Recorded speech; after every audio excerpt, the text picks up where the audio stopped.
오늘은 사무엘상 21장 10절부터 22장 5절까지를 저와 여러분이 같이 한 목소리로 함께 봉독하시겠습니다. 그날에 다윗이 사울을 두려워하여 일어나 도망하여 가드 왕 아기스에게로 가니 아기스의 신하들이 아기스에게 말하되 이는 그 땅의 왕 다윗이 아니니까 무리가 춤추며 이 사람의 일을 노래하여 이르되 사울이 죽인 자는 천천히요 다윗은 만만히로다 하지 아니하였나이까 한지라. 다윗이 이 말을 그의 마음에 두고 가드 왕 아기스를 심히 두려워하여 그들 앞에서 그의 행동을 변하여 미친 채 하고 대문짝에 그적거리며 침을 수염에 흘리며 아기스가 그의 신하에게 이르되 너희도 보거니와 이 사람이 미치광이로다. 어찌하여 그를 내게로 데려왔느냐. 내게 미치광이가 부족하여서 너희가 이 자를 데려다가 내 앞에서 미친 짓을 하게 하느냐. 이 자가 어찌 내 집에 들어오겠느냐 하니라. 그러므로 다윗이 그곳을 떠나 아둘람 굴로 도망하매 그의 형제와 아버지의 온 집이 듣고 그리로 내려가서 그에게 이르렀고 환난당한 모든 자와 빚진 모든 자와 마음이 원통한 자가 다 그에게로 모였고 그는 그들의 우두머리가 되었는데 그와 함께 한 자가 400명가량이었더라. 다윗이 거기서 모압 미스베로 가서 모압 왕에게 이르되 하나님이 나를 위하여 어떻게 하실지를 내가 알기까지 나의 부모가 나와서 당신들과 함께 있게 하기를 청하나이다 하고 부모를 인도하여 모압 왕 앞에 나아갔더니 그들은 다윗이 요새에 있을 동안에 모압 왕과 함께 있었더라. 선지자 갓이 다윗에게 이르되 너는 이 요새에 있지 말고 떠나 유다 땅으로 들어가라. 다윗이 떠나 헤렛 수풀에 이르니라. 기도하시겠습니다. 하나님, 다윗의 생애 속에 혹독하고 가혹한 고난이 그것도 오랜 기간 시작이 되고 있습니다. 저희들 까닭을 알 수 없는 일들과 고난의 소용돌이 속에 우리들의 인생이 내던져질 때에도 하나님의 선하신 계획과 지혜가 우리들을 향해 품고 계신 원대한 섭리들이 있음을 깨닫게 하시고 우리들 역시 다윗과 같이 하나님의 전능하신 손에 우리들을 온전히 맡길 수 있는 믿음 허락하여 주시옵소서. 모든 말씀 예수님의 이름으로 기도드립니다. 아멘. 오늘은 사무엘상 21장과 22장에 걸쳐서 두 장을 살펴보도록 하겠습니다. 다윗은 사울로부터 도망을 해서 놉 땅에 있는 제사장 아히멜렉에게로 갑니다. 놉 땅은 예루살렘의 북쪽, 기브아 남쪽에 있는데 엘리 제사장의 죽음 이후로 제사장들이 모여 사는 제사장들의 성읍이 됩니다. 이 아히멜렉은 사울 당시의 대제사장으로 사울의 제사장인 아히야의 형제인 사람입니다. 그 엘리 제사장의 증손 3대 아들, 손자, 증손자가 되는 3대째가 되는 사람들이죠. 다윗이 나타나자 제사장 아히멜렉은 두려움에 떨게 되는데 아무런 예고도 없이 다윗이 나타난 것에 대해 무슨 안 좋은 일로 온 것인가를 걱정한 것입니다. 16장 4절을 보면 사무엘이 예고 없이 베들레헴에 왔을 때 장로들이 두려워했던 것과 이제 마찬가지 이유였던 것이죠. 아히멜렉은 다윗에게 정말 혼자 왔는가를 질문합니다. 그러자 다윗은 사울 왕이 나에게 보내서 명령한 일을 은밀히 하라고 아무에게도 말하지 말도록 일렀다. 자신이 마치 왕의 비밀 임무를 맡아서 온 것과 같이 제사장에게 거짓말을 한 것이죠. 사울에게 쫓기고 있는 입장에서 사울과 가까운 친척이 사울의 제사장인 아히멜렉에게 솔직한 사정을 말하는 것이 위험할 수도 있다고 생각한 것입니다. 떡 5덩이나 혹은 있는 대로 달라 양식을 요청합니다. 떡 5덩이는 혼자 먹기에는 많고 많은 사람이 먹기에는 적은 애매한 양이었던 것이죠. 다윗과 그의 시종 서너 명이 먹기에 알맞는 그런 양이었던 것입니다. 일반적인 떡은 없고 거룩한 떡만이 남아있다. 이런 대답을 합니다. 이 거룩한 떡은 성소에서 하나님 앞에 진설되었다가 바쳐졌다가 이제 뜨거운 떡을 다시 하나님 앞에 바칠 때 물러내는 떡이었습니다. 그 당시에 여호와의 성소가 있었기 때문에 이 진설병을 제사장들이 바쳤던 것이죠. 7일간 하나님 앞에 바쳐진 떡이 이제 물러나게 되면 제사장들만이 이 떡을 먹을 수 있었습니다.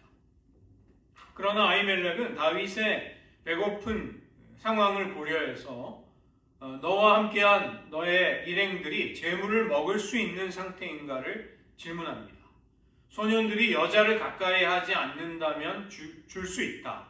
이 구약의 정결법상에 의하면 남녀가 관계를 가지게 되면 설정을 함으로써 하루 동안을 부정해진다. 이 떡은 그냥 양식이 아니라 제물의 성격이기 때문에 정결한 자들만이 먹을 수 있다는 것을 아히멜렉이 질문한 것입니다. 다윗은 우리들은 3일 동안이나 여자를 가까이 하지 않았다. 우리는 세속적인 일반적인 일을 수행하러 다닐 때도 거룩함을 지키는데 하물며 거룩한 성소에 당연히 그 거룩함을 가지고 나왔다고 대답을 해줍니다. 그러자 안심한 제사장은 이 거룩한 떡을 그들에게 주게 됩니다. 6절이 왜 이런 자세한 정황을 밝히는가? 일반인이 먹어서는 안 되는 떡을 다윗에게 준 특별한 상황에 대한 연유를 밝히고자 하는 것이죠. 이 아히멜렉의 행동은 분명히 레위기의 제사법을 어긴 것에 해당이 됩니다. 그러나 마태복음 12장을 보면 안식일에 밀밭을 지나가다가 이삭을 잘라 먹은 제자들을 바리새인들이 공격할 때 예수님은 제사의 그 법규보다 인간에 대한 자비와 긍휼, 사랑이 더 중요하다. 율법의 정신이 거기에 있는 것이다. 이렇게 그들을 반박했던 것이죠. 이 성경의 본문이 아히멜렉의 이런 행동에 대해서 문제를 삼지 않고 있는 것을 볼 수 있습니다. 이 성경을 보면은 어떤 예외적인 상황, 특별한 예외, 규정을 넘어서는 일들이 벌어지는 것을 우리가 간간히 볼 수 있습니다. 예를 들면 어린 사무엘이 엘리 제사장에게 맡겨지자 그는 제사장이 아니면 거하거나 잘 수 없는 성소에서 잠을 자고 있는 모습을 볼 수 있는 것이죠. 규정이나 원칙, 사리 분별 이런 것은 분명히 있어야 하고 가치가 있습니다. 그러나 예수님은 안식일이 사람을 위해 있는 것이지 사람이 안식일을 위해 존재하지 않는다. 예수님 자신이 안식일의 주인이신데 안식일의 규정을 가지고 예수님께 문제를 삼았다는 것입니다. 어떤 규정이나 규율, 율법을 해석한 장로들의 규례를 가지고 판단하는 이 종교 지도자들의 모습, 그들은 하나님의 뜻을 온전히 헤아릴 수 없는 것입니다. 그런데 다윗이 노베 성소에 갔을 때 사울의 신하 중에 한 사람, 에돔 사람인 도액이 이를 목격하게 됩니다. 그는 아마도 사울 왕의 군대에서 용병으로 일했을 것입니다. 성경에는 목자장이다 이렇게 되어 있는데 군사 지휘관일 가능성이 높습니다. 나중에 22장에 제사장들을 학살하는 데 있어서 그가 거리낌이 없었던 이유가 바로 에돔 사람이었기 때문임을 복선으로 알려주고 있는 것이죠. 이 도액이 그 자리에 있었다는 것은 다윗이 도피하는 길에 그리고 아히멜렉의 운명에 불길한 느낌을 주는 것입니다. 다윗은 급하게 오느라고 무기를 가져오지 못했는데 어떤 무기가 있는가를 요청하는 것이죠. 군인이 무기를 가지지 않고 다닌다는 것은 사실 믿기 어려운 변명 같은 말입니다. 그러나 아히멜렉은 의심하는 기색이 없이 다윗이 죽인 골리앗의 칼을 우리가 보관하고 있다.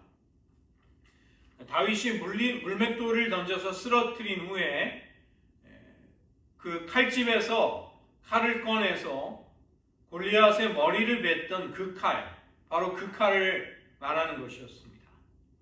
골리앗의 머리는 예루살렘으로 옮겨지고 골리앗의 갑주는 다윗이 챙겨서 자기 장막에 두었는데 칼이 어떻게 되었는가? 칼의 소재가 이제 여기서 나오는 것이죠. 보자기에 둘둘 감겨서 에봇 뒤에 놓여 있다.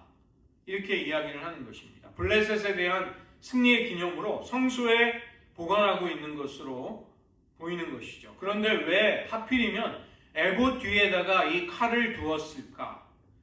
우리는 사사기 8장을 보면 기드온이 금으로 에봇을 만들자 이것이 우상이 된 것을 볼 수 있습니다. 그리고 사사기 17장에도 에브라임 사람 미가가 사사롭게 레위 지파가 아님에도 자기가 사사로이 에봇을 만들어서 사용하는 것을 볼 때 이 당시 제사 제도나 성전 제도가 확립이 되지 않고 있는 시점에서 이 에봇을 대하는 태도 역시 이방적인 요소가 섞여 있었음을 우리는 추정해 볼 수 있는 것이죠. 그 칼이 있다는 이야기를 듣자 다윗은 정말 좋은 무기라고 생각을 해서 갖기를 원했던 것입니다. 너무나도 우연하게 자기가 죽였던 적의 무기를 손에 넣을 수 있게 된 것이죠. 그러나 이것은 우연처럼 보이지만 하나님이 다윗에게 주어져야 할 칼을 주신 것이라고도 볼 수 있는 것입니다. 더구나 철제 무기가 이스라엘 가운데 희귀했던 당시 시대 속에서 이 골리앗의 칼은 다윗이 왕으로서 고난을 받을 때 그에게 꼭 필요한 것이었고 그는 연단 속에서 하나님이 그를 하나하나 준비시켜가는 과정을 이제 밟게 되는 것이죠. 노베에서 양식과 무기를 얻게 된 다윗은 사울을 피해서 블레셋의 성읍 가운데 하나인 가드로 도망을 칩니다.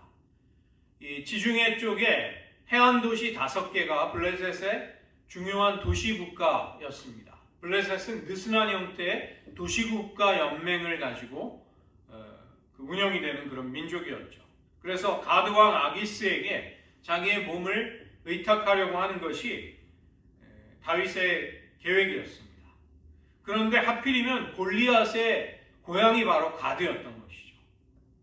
자기가 죽인 장수의 고향, 더구나 그 장수의 칼까지 가지고서 그의 고향으로 가고 있는 것입니다.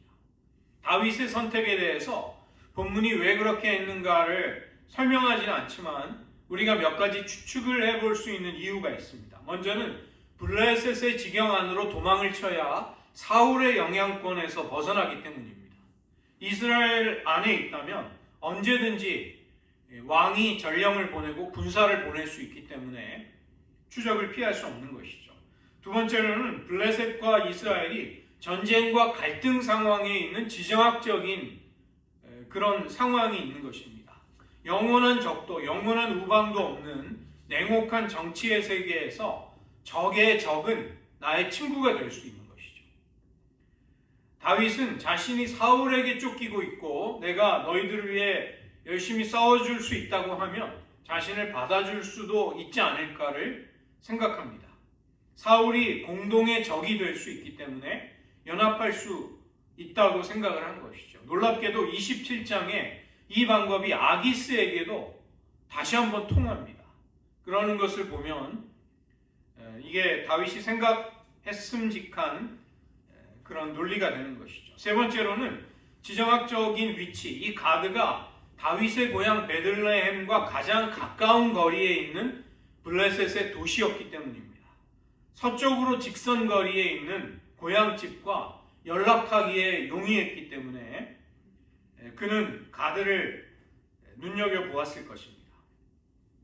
어떤 이유로든지 간에 이 아기스 왕에게로 자기 몸을 의탁하려는 다윗의 시도는 실패로 끝나게 됩니다.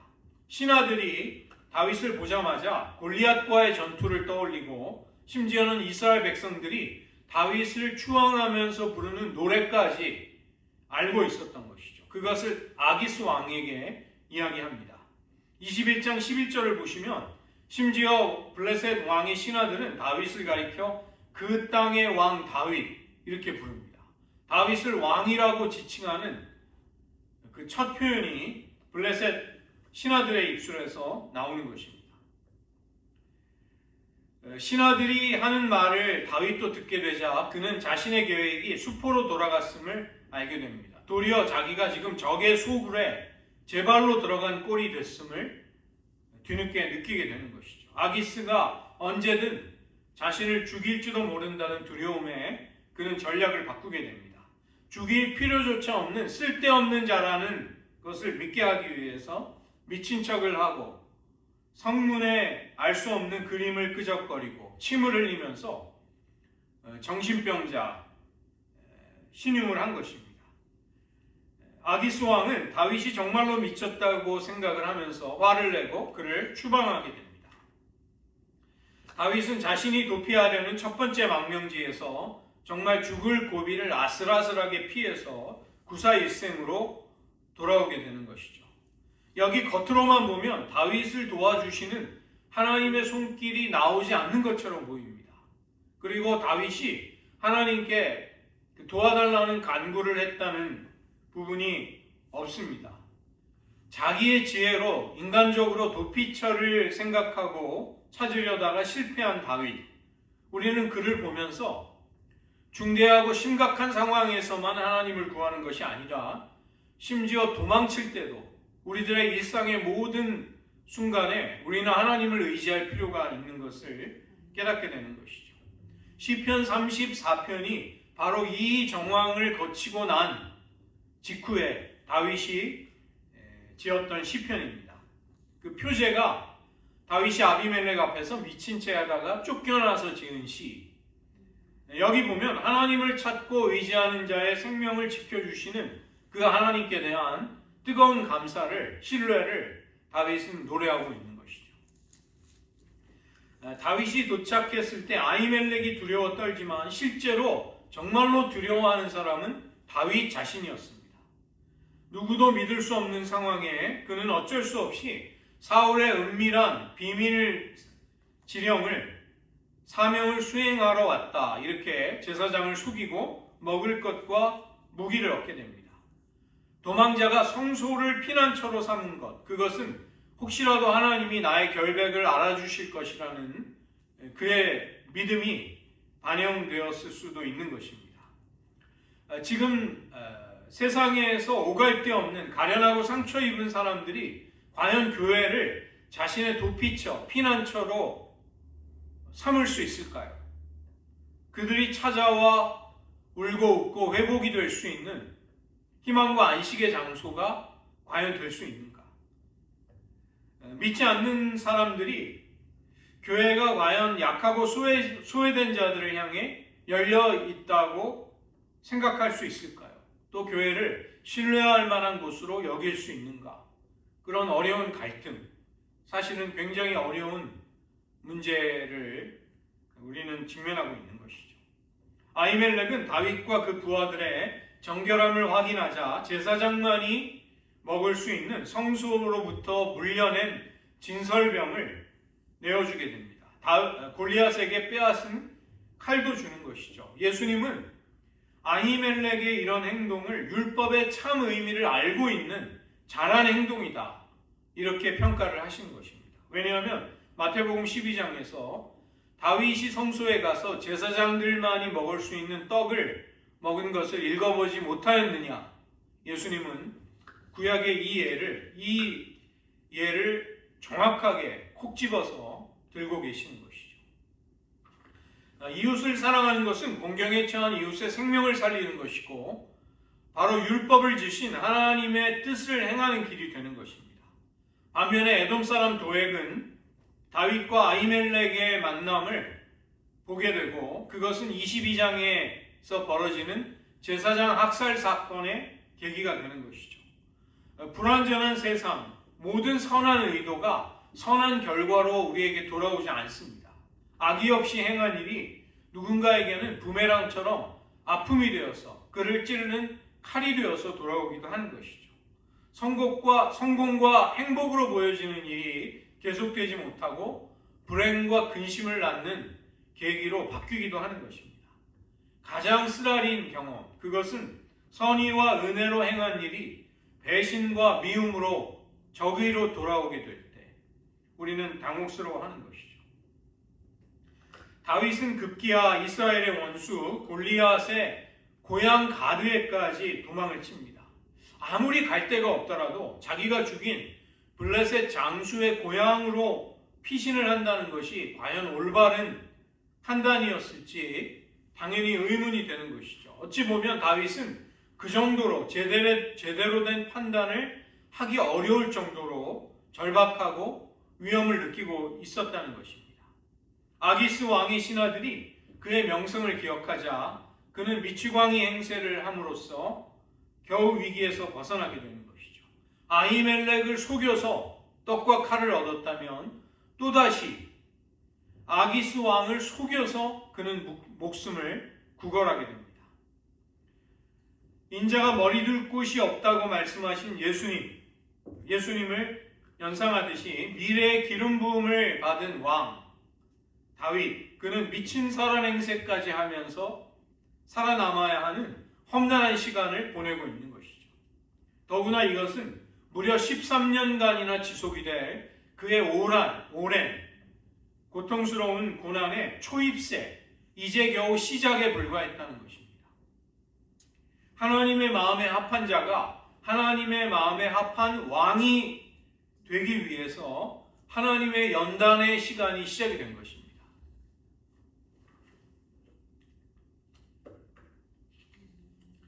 블레셋 가드 성읍에서 도망을 나온 다윗은 아둘람 굴로 도망을 치게 됩니다. 유다의 평야 지역, 베세메스의 남쪽, 가드의 남동쪽에 위치한 곳으로 성서학자들이 추정하는 곳입니다. 그가 아둘람 굴로 도망하자 형제와 온 가족들이 그에게로 모여오게 됩니다. 사울이 다윗만이 아니라 다윗의 가문 모두에게 칼끝을 겨누고 있는 상황에서 다윗을 지지하기 위해 또 자기의 생명을 안위를 위해서 그에게로 모인 것입니다. 그들만이 아니라 많은 약자들, 사회에 소외된 이들이 모이게 되고 다윗은 자연스럽게 공동체의 지도자가 됩니다.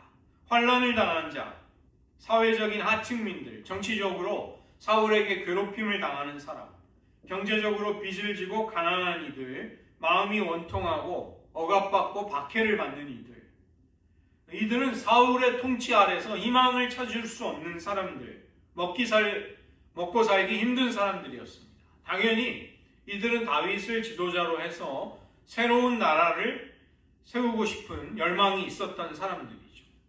대략 400명 정도, 이들은 다윗의 동지가 되고 다윗의 군사와 또 동역자들이 됩니다. 늘 다윗과 함께 다닐 수 있게 되는 것이죠. 다윗은 부모님을 모시고 다니는 것이 어려웠는지 모압 왕에게 부모님을 부탁할 수 있는지를 간청합니다. 다윗의 증조할머니 룻이 바로 모압 출신이었죠. 그래서 어쩌면 그런 혈통상의 인연이 다윗이 그런 요청을 할 수 있는 배경이 됐을지도 모릅니다.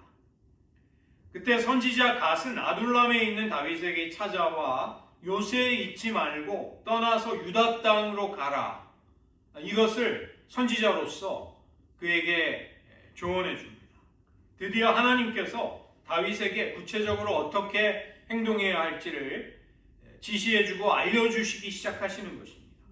다윗은 그 말씀에 순종해서 유다 땅에 있는 헤렛 숲으로 장소를 옮기게 되는 것이죠.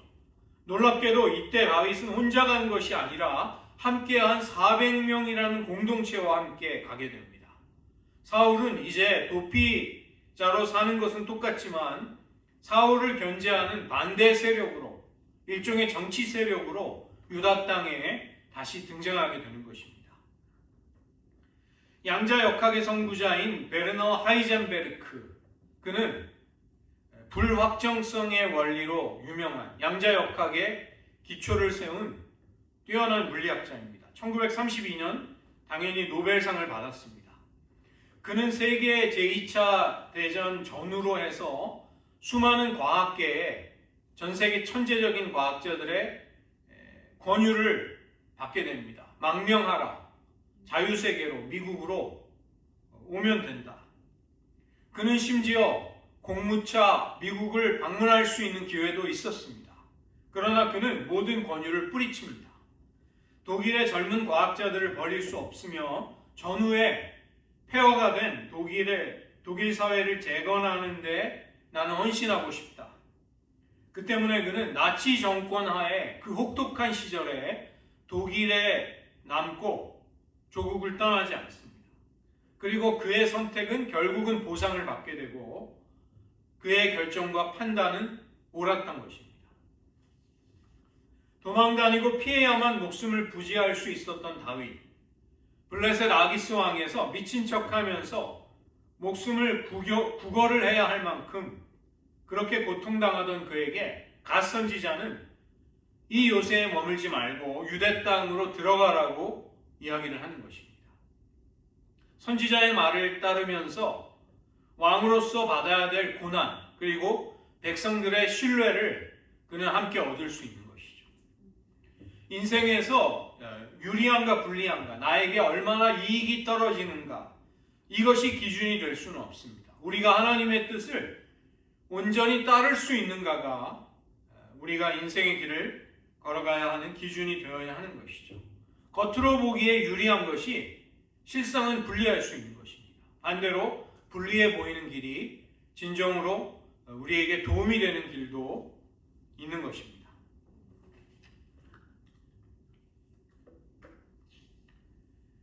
다윗이 그의 군사들을 데리고 유다 땅에 나타났다는 소식, 이것을 사울 왕이 듣게 되는 것이죠. 사울 왕은 그때 기브아, 자기 고향 기브아에서 에셀나무 아래 앉아서 손에 단창을 들고 있습니다. 단창을 들었다는 것은 그의 왕권을 상징하지만 언제나 그것을 놓지 못하고 있는 그의 불안한 마음, 그것을 또 반영하는 것입니다. 자기의 권력의 기반이 흔들린다는 불안한 마음을 그는 떨치지 못하고 있는 것이죠. 7절을 보시면 22장 7절, 베냐민 사람들에게 다윗이 너에게 밭과 포도원을 주며 천부장과 백부장을 삼겠는가? 사울 왕의 지지 기반은 바로 베냐민 지파였습니다. 내가 너희들에게 밭과 포도원과 관직을 주지 아니하였는가? 만약에 이새의 아들 다윗이 권력을 주게 된다면 너희들은 누리고 있는 모든 것을 빼앗기게 될 것이다. 더구나 요나단이 다윗과 언약을 맺은 사실을 아무도 나에게 알려주지 않았다.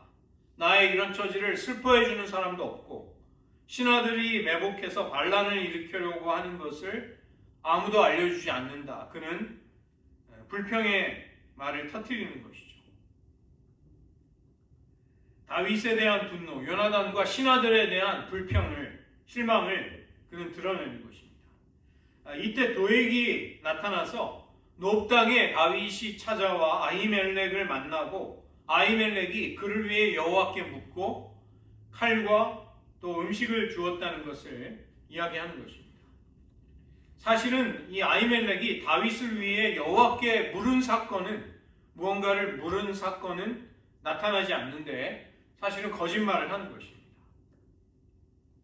아히멜렉이 다윗을 돕기 위한 행동을 했다고 그는 부풀려서 말하는 것이죠. 그러자 사울 왕은 아히멜렉과 놉 땅의 제사장들을 불러서 왜 다윗의 반역을 도왔는지를 추궁합니다. 그러자 아히멜렉은 이 사울 왕의 질책에 어리둥절해하면서 무죄하다는 것을 차분하게 설명합니다. 다윗이야말로 가장 충성스러운 신하여 당신의 사위가 아닙니까? 호위 대장이 아닙니까? 왕실의 존귀한 자가 아닙니까? 제가 왜 다윗에게 잘했겠습니까? 그가 당신과의 관계 속에서 중요한 사람이기 때문입니다. 또 다윗을 위해 하나님께 묻는 것은 처음이 아니라 제사장으로서 늘 해오는 일이었습니다. 마땅히 할 일을 한 것입니다.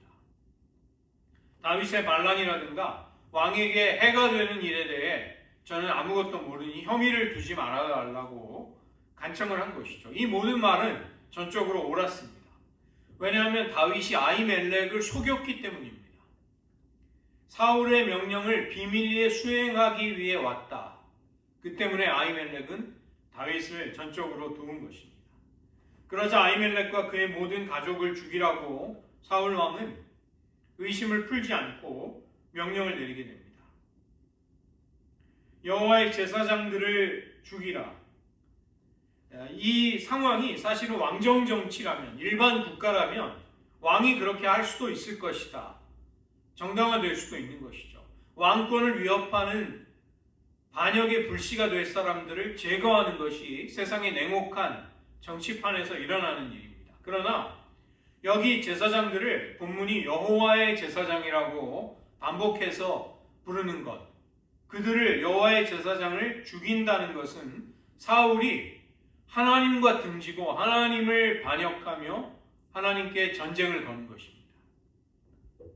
신하들은 하나님께 대한 두려움 때문에 제사장들을 죽이는 일을 감히 하려고 하지 않습니다. 자기들의 손에 제사장들의 피를 묻히는 것이 얼마나 무서운 일인지를 아는 것이죠. 그러자 에돔 사람 도액에게 명령을 내리고 그는 하나님을 경외함이 없는 이방인이었기에 거리낌이 없이 85명의 제사장들을 한자리에서 학살합니다. 그뿐이 아니라 제사장들의 성읍, 노베에 있던 모든 이들, 젖먹이까지, 가축까지 진멸해버리는 것이죠. 이것은 여호와의 성막이 있는 신앙의 중심지, 도시를 진멸하는 것입니다. 사울이 하나님께 전적인 전쟁을 펼쳤다는 것입니다. 이런 사울을 하나님은 완전히 버리시게 되는 것이죠. 이 와중에 아히멜렉의 아들 중 한 사람인 아비아달만이 도망쳐 다윗에게로 가게 됩니다.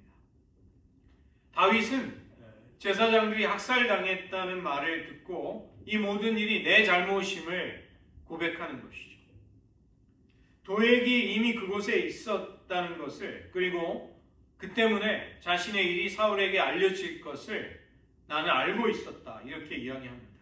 그러나 사울이 이처럼 제사장들을 학살하리라고는 다윗은 생각하지 못했던 것이죠.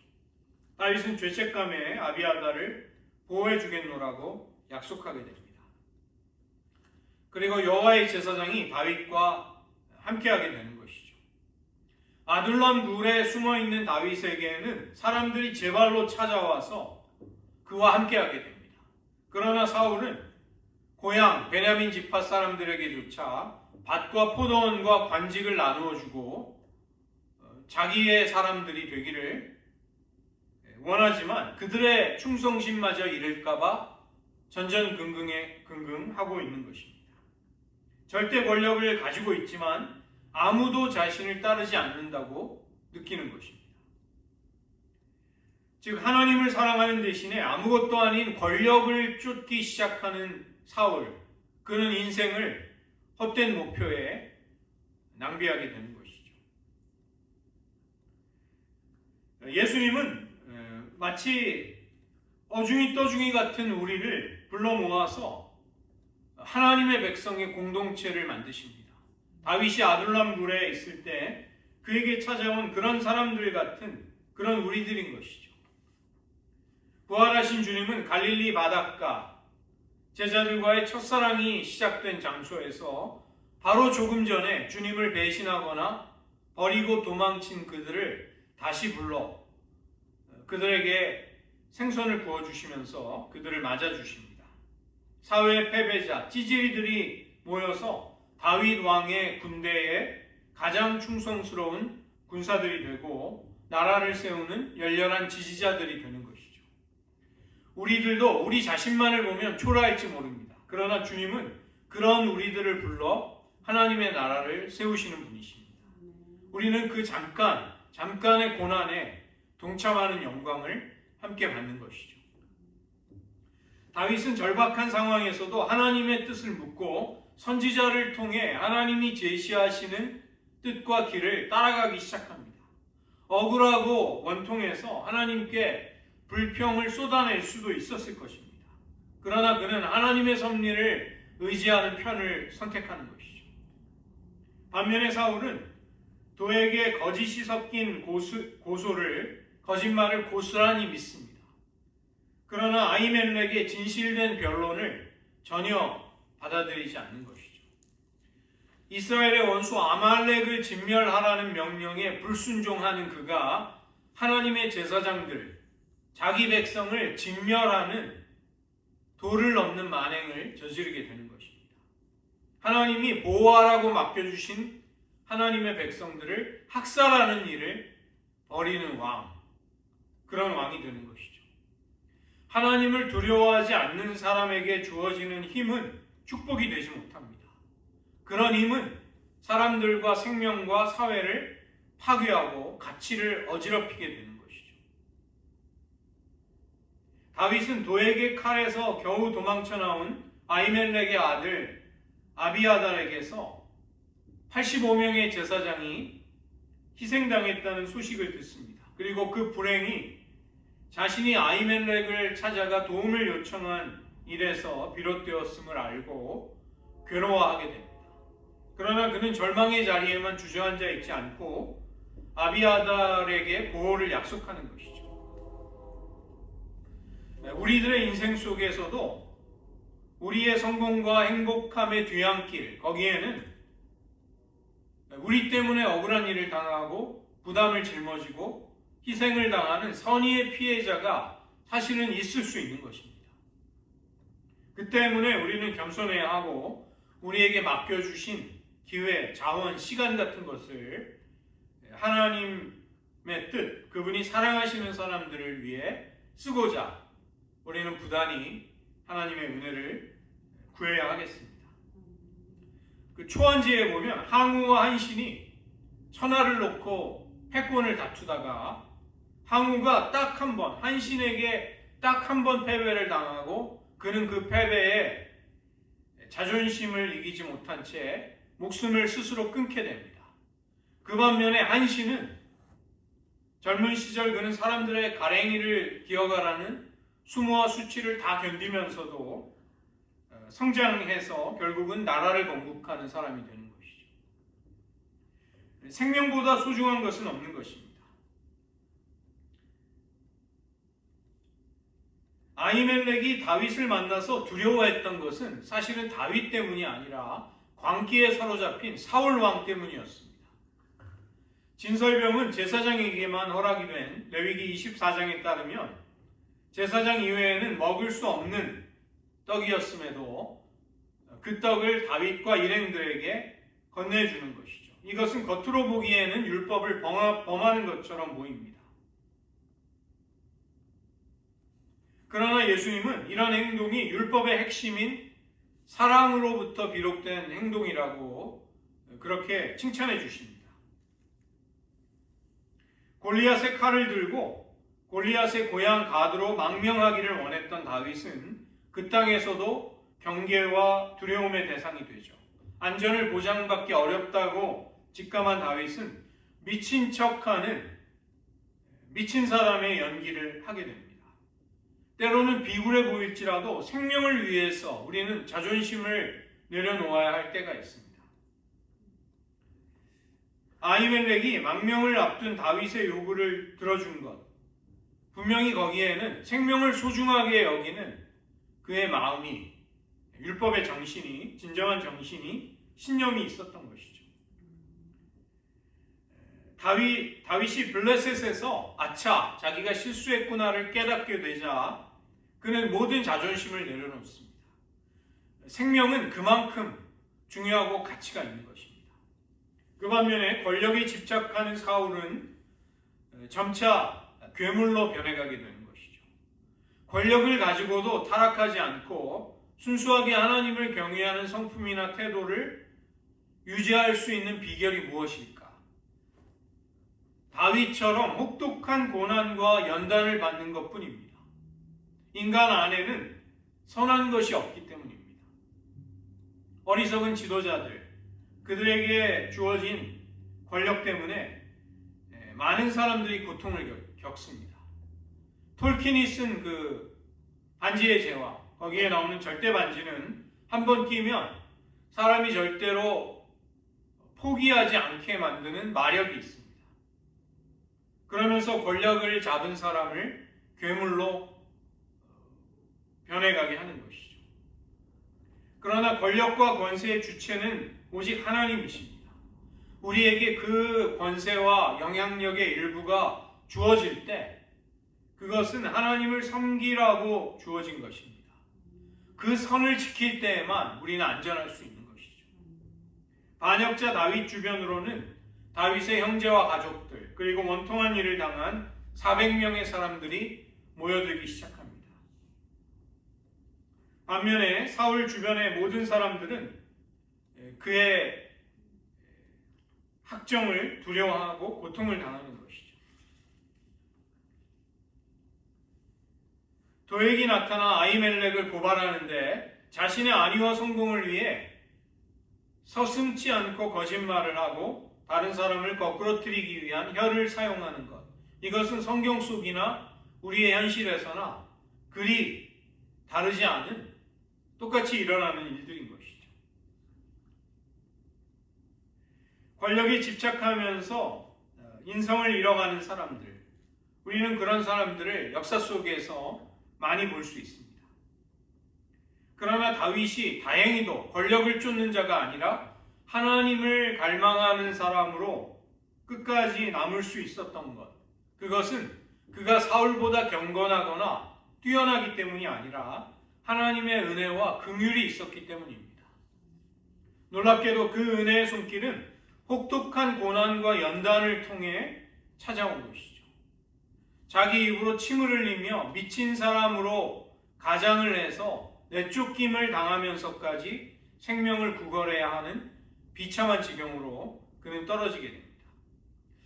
다윗이 왜 그러한 일을 당해야 했는가? 그러나 바꾸어 보면 그런 일을 당했기 때문에 다윗은 사울의 길을 가지 않을 수 있게 되는 것입니다. 이 요새에 머물지 말고 유대 땅으로 가라. 고난이 너의 앞에 기다리고 있을 것이지만 그 땅으로 가는 것이 맞다. 자유로운 연구와 전적인 지원이 명성이 보장되는 미국과 서방 사회로 하이젠베르크는 망명하기를 거절합니다.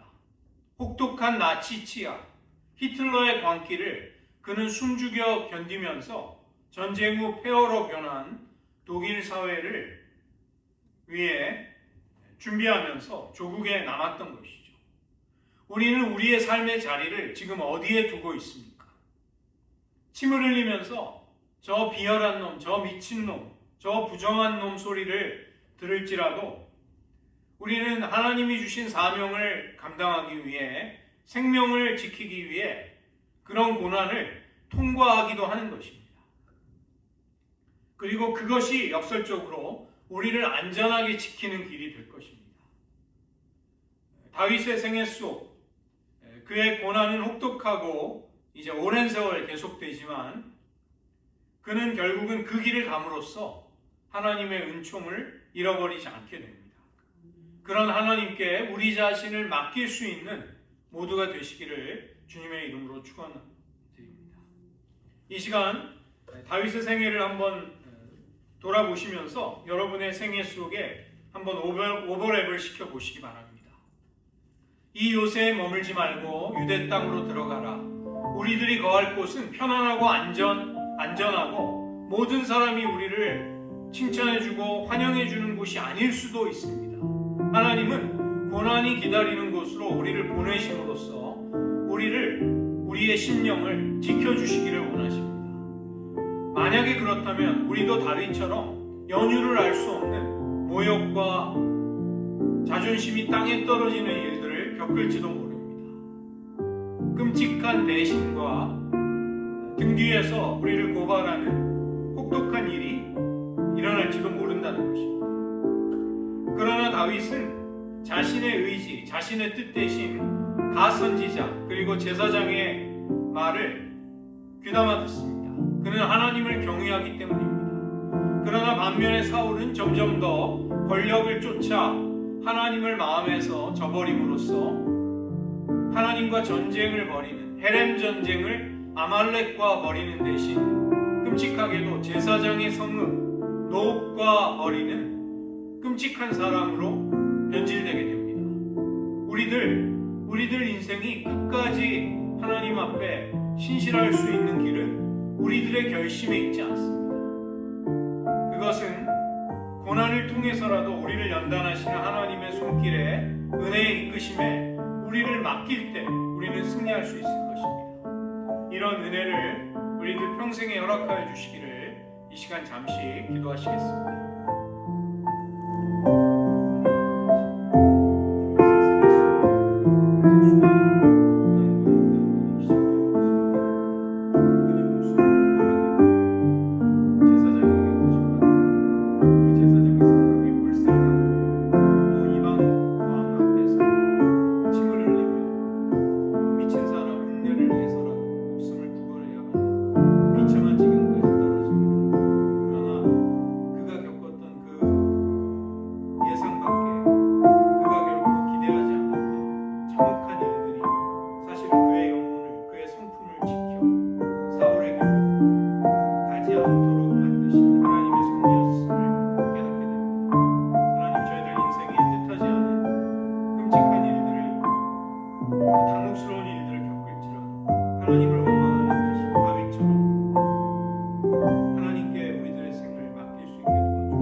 아버지 다윗의 생애 속에 길고 긴 혹독한 연단이, 고난이 이제 시작이 되고, 그는 자신의 목숨을 살리기 위해 제사장에게 거짓말을 했다가 제사장 85명과 그 성읍이 진멸을 당하는 끔찍한 일을 보게 됩니다.